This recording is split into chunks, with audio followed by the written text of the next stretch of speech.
माझ्याकडे पुण्यातील 20 वर्षाच्या मुलाची केस आली होती.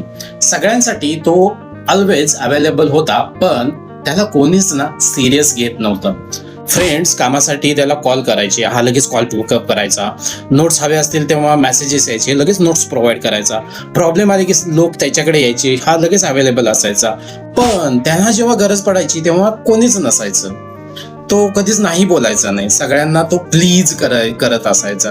आणि हळूहळू त्याचं फ्रस्ट्रेशन होतं ते वाढलं होतं, अँगर होता तो वाढला गेला होता, त्याचा सेल्फ रिस्पेक्ट होता तो कमी झाला होता.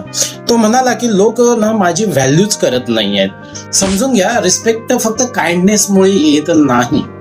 तुम्हाला जर काय बाउंड्रीज नसल्या तर लोक लिमिट क्रॉस करतात आणि अपेक्षेपेक्षा जास्त तुमच्याकडून मागायला सुरुवात करतात. जेव्हा तुम्ही प्रत्येक वेळी अवेलेबल असता, प्रत्येक गोष्टीला येस म्हणता, स्वतःच्या नीड्स असतात त्या इग्नोर करून दुसऱ्यांना मदत करता, लोकांना वाटतं ना की तुमचा वेळ आणि तुमची एनर्जी आहे ना ती फ्री मध्ये आहे. मग काउन्सिलिंग मध्ये त्याला मी 2 टास्क दिले. दिवसातून एका तरी अननेसेसरी गोष्टीला नाही म्हणायला मी शिकवलं.